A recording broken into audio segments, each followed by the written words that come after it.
Assalamualaikum guys. Hari ni Pak Murad nak masak daging lembu lado koring. Ni dia daging. Campur bi kontang. Lepas tu ni lah dia barangnya.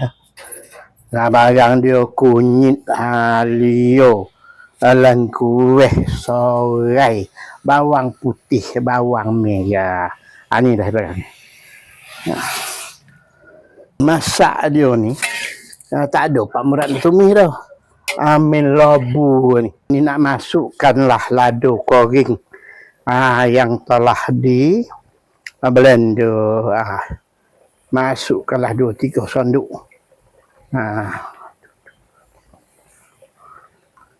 Sampai senduk dah. Jadi Pak Murad nak masukkanlahnya jintan.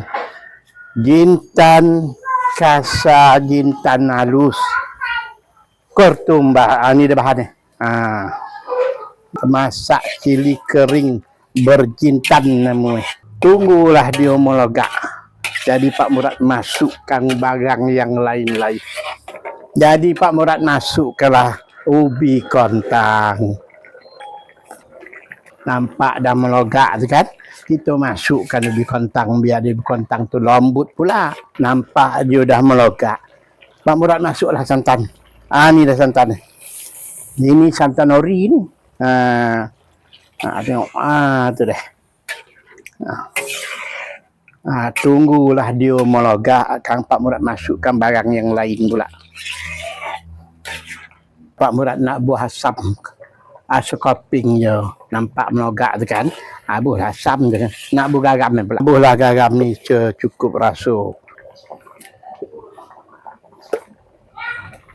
Dan Pak Haji naik motor pun boleh cukup rasa. Persedap ni pun taruhlah cukup rasa.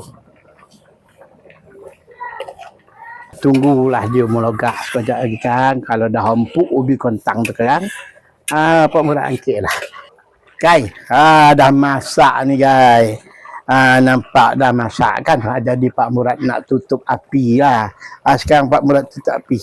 Guys, inilah hasilnya. Berminyak muncung. Mantap.